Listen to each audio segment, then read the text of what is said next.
todos que nos acompanham aqui pelo canal do CEPROESC, eu sou Bruno Silva, coordenador de aprendizagem. Sejam muito bem-vindos a mais um vídeo do Encontros de Aprendizagem, que tem como principal objetivo levar muito conhecimento, informações importantes, principalmente para você, querido aprendiz, e claro, para toda a comunidade que nos segue aqui pelo canal do YouTube. Aliás, aproveita que você já está aqui vendo esse vídeo, ative o sininho, dê um like nele e compartilhe. Afinal de contas, conhecimento sempre é importante e certamente irá ajudar diversas pessoas. Então, nesse encontro de aprendizagem de hoje, você terá a palestra do querido Guilherme Fanelli, ex-aprendiz aqui conosco no CEPROESC e também um responsável pelo setor financeiro. Ele trabalha, portanto, no Asset Bank, uma figura queridíssima de todos nós. Aproveite mais esse encontro de aprendizagem. Bom dia a todos, é um enorme prazer estar aqui falando com vocês. Se eu estiver falando baixo, por favor, podem chamar minha atenção para eu falar um pouco mais alto para vocês ouvirem, né? Foi um convite do Bruno para vir falar um pouco sobre investimentos para vocês, para mostrar que é possível começar com pouco, que a grande ideia é ter disciplina para já começar a guardar um pouco de dinheiro, né?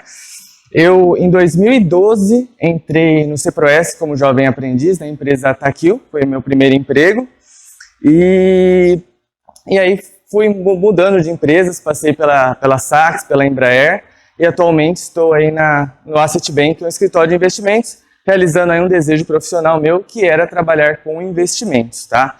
Então, eu quero mais que seja um bate-papo entre nós, para vocês fiquem à vontade para me perguntar, sabe? Para não ser algo maçante e também que fique, é claro, a parte de investimentos para vocês. Por favor, pode passar isso. Tem uns. Bom, para começar, né, o que significa investir? Investir significa fazer seu dinheiro trabalhar para você e com isso obter rendimentos, né? Porque o dinheiro parado, ele não trabalha para nós, ele simplesmente fica, igual os nossos avós falam, né, debaixo do colchão e não fica lá, R$100 vai ficar lá por anos, né? Se a gente tiver pelo menos uma poupança ou no Bank, alguma conta que renda um pouquinho, é uma forma da gente ganhar, nem se for alguns centavos, mas ele vai estar trabalhando para nós, ao invés de nós termos que nos esforçar, né, para fazer ele render. Então, mesmo que seja pouquinho, é possível começar, né? Pode colocar. E aí, o que é a diferença entre poupar e investir, né? Que esse é o grande negócio. Poupar é você deixar de gastar algo que parte do que você recebe. Então, vamos pensar nos nossos avós. Eles tinham costume, muitos deles, de guardar um pouco da economia debaixo do colchão, né?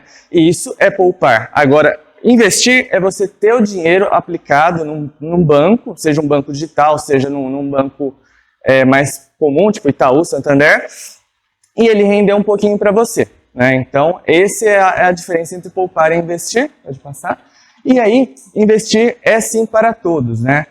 Para começar, algumas dicas, né, de como vocês podem dar os primeiros passos é conhecer o orçamento de vocês, saber quanto vocês ganham e onde vocês gastam, né? Porque, é lógico, todos nós temos vários compromissos que não dá para deixar de pagar. Você não vai, por exemplo, deixar de pagar a conta, a fatura do seu cartão, algo do tipo. Mas você pode evitar alguns gastos e assim começar a guardar dinheiro, né? E o principal, procurar não se endividar. É lógico, você vai comprar uma casa, que é algo bem caro, um carro. Dificilmente você vai ter condições de comprar à vista. Você vai realmente ter que pagar em parcelas, sei lá, em 36, 60 vezes, ou na casa de, por exemplo, uma casa em 120 meses, né, a longo prazo.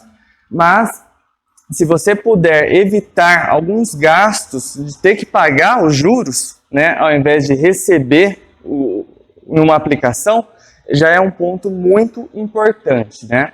E aí, mãos à obra, você poupando um pouquinho, nem se for R$50 por mês, R$100 por mês, já é algo que a longo prazo vai dando resultado, entendeu? Depois, mais para frente, tem umas simulações de aplicação, tanto em poupança como em aplicações melhores que podem mostrar para a gente como de grão em grão começa a render um pouco o nosso dinheiro, né?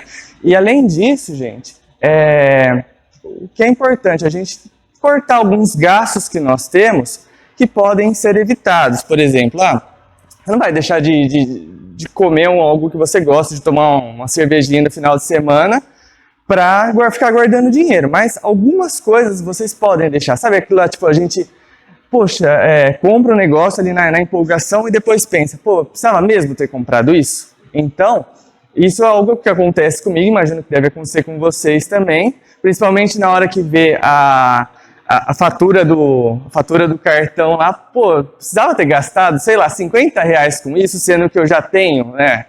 Então, são esses pequenos detalhes que a gente pode começar e dar realmente o primeiro passo, né? E aí pode passar.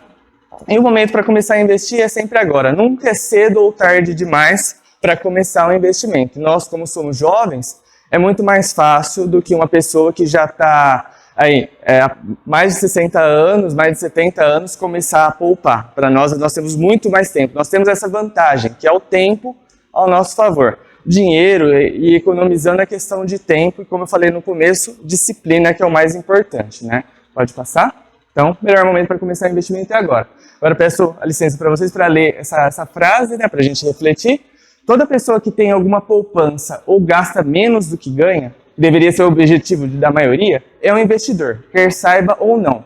Para ter sucesso com o investimento, o importante é sempre manter-se estudando e aprendendo com os acertos e principalmente com os erros, né? A gente aprende muito mais quando erra do que, né, com os acertos. E também começar o quanto antes. Nunca é cedo ou tarde demais. Essa é a frase um dos principais sócios da Ambev, né, o Jorge Paulo Lemann, de um livro que ele é coautor. Pode passar. Então, para vocês entenderem um pouco mais, né, uma parte mais conceitual dos tipos de investimento, os mais populares são em renda fixa, que é, por exemplo, uma poupança, tesouro direto, que é o investimento em títulos do governo, CDB, que é o mais comum, assim que hoje, do Nubank, que é o dinheiro parado lá, ele fica aplicado num CDB, né? E aí, LCI, LCA, por mais que às vezes o nome seja diferente para nós, não deixa de ser a pessoa que vai comprar um imóvel e faz um financiamento, ela nada mais está retirando dinheiro de alguém que aplicou numa LCI. LCI, letra de crédito imobiliária. A pessoa que tem o dinheiro, que poupou o dinheiro e economizou e investiu numa LCI, esse dinheiro vai ser utilizado para financiamentos, para pessoas que estão comprando o imóvel. Então, é sempre aquela história, né? Quem poupa, empresta para quem precisa do dinheiro, para quem precisa desse empréstimo, né? E é isso que o banco faz. Ele pega o dinheiro de várias pessoas que tem ali uma poupança, que tem ali guardado, e empresta para quem está precisando de um financiamento ou fazer um consórcio, algo do tipo, tá? Pode passar, por favor? E renda variável, como o próprio nome diz, ela varia, né? Ela não é algo que a gente consegue determinar a longo prazo quanto vai ter, né? Não é algo que a gente aplica R$100 e tem a certeza que daqui 10 anos vai ter 1.000, por exemplo, né? É algo que pode tanto ter 1.000, né, a longo prazo, como ter 10.000 ou zerar, né? Então, e nisso pode ser ações, fundos imobiliários. Outro que está bem popular, Bitcoin, que acaba caindo nessa parte de renda variável, né, que são aqueles que sofrem realmente as oscilações do mercado, tá? Pode passar, por favor? E aí, fundos de investimento, que é a maneira mais simples ainda de se investir, tá? Que é, inclusive, a área que eu trabalho. Eu trabalho em um fundo de investimento. Então, as pessoas que, às vezes, não têm conhecimento para investir, ou não têm tempo, ou não se interessam muito por isso, elas podem muito bem colocar o dinheiro num fundo de investimento, que aí os gestores desse fundo de investimento que escolhem os ativos que vão compor, né? Onde vai ser aplicado esse dinheiro e para trazer uma rentabilidade. E aí os 4 tipos mais populares é investimento em renda fixa, então através de um fundo nós vamos investir em títulos de renda fixa, como esses que eu falei, multimercado, que aí ele pode abranger todos os cenários de investimento, ações, que já cai mais na parte de renda variável, e câmbio, que seria mais aí na parte de dólar, né? A pessoa consegue, através de um fundo de investimento, tá comprando dólar de forma indireta, tá? Pode passar. E aí, tanto para nós, como para vamos começar a investir, como também o nosso trabalho lá no escritório é identificar o perfil do investidor, né? Para não colocar ele o investidor em investimentos que eles não estão preparados, né? Porque muitas vezes a pessoa vai começar a investir, ela fala, não, eu sou forte, não tenho problema com oscilação, né?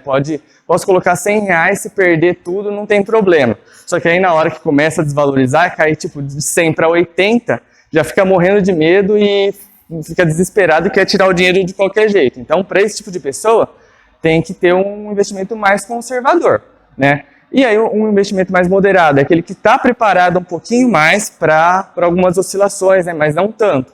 E agressivo é aquele que pensa mais a longo prazo, que não se preocupa tanto com as oscilações de pouco tempo, né?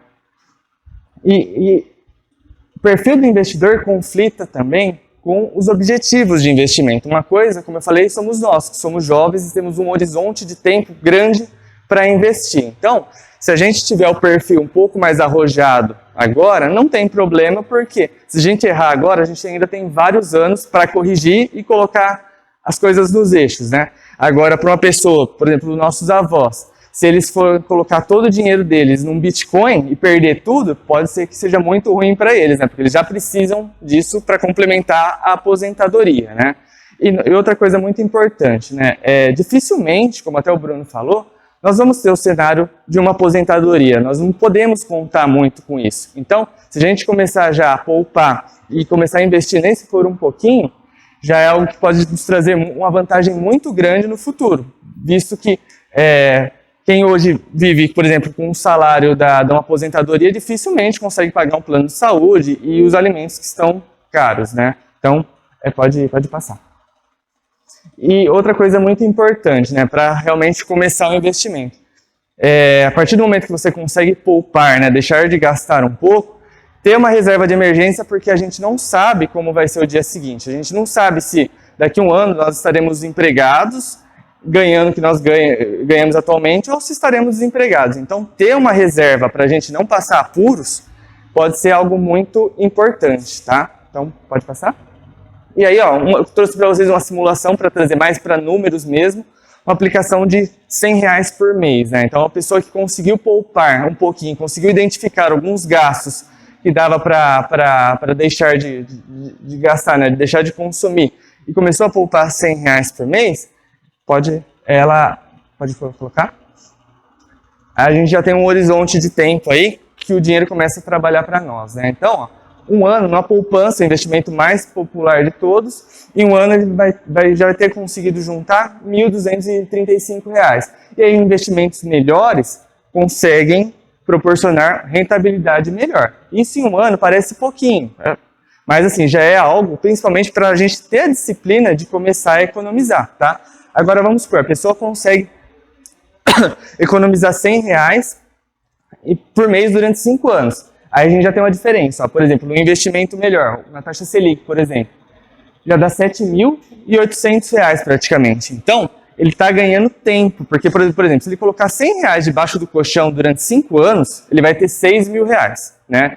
Agora, se ele colocar num investimento um pouquinho melhor, ele vai ter 7.800, ou seja, R$1.800 a mais só de juros que ele vai ter por ter aplicado o dinheiro um pouco melhor. Ou seja, ele ganhou 18 meses da vida dele de economia só através dos juros do investimento. Esse que é o grande negócio, né? E aí, num horizonte de tempo maior ainda, olha a diferença, ó, em 10 anos no investimento já dá R$20.000. Então, de pouquinho em pouquinho, de grãozinho em grãozinho, a gente já começa a ter um volume maior. E outro, né, que é mais importante, hoje, para a gente começar às vezes com R$100, é possível.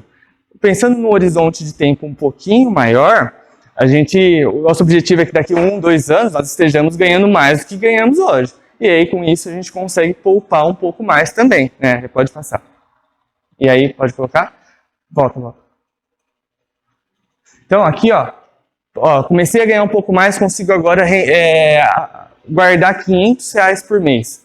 Olha como o número já começa a ficar bem maior, né? Um ano, R$6.400. Em 5 anos, R$41.500. Em 10 anos, R$120.000. R$500, é lógico, para muita gente é um valor um pouco alto, né? Mas também não é nenhum absurdo, né?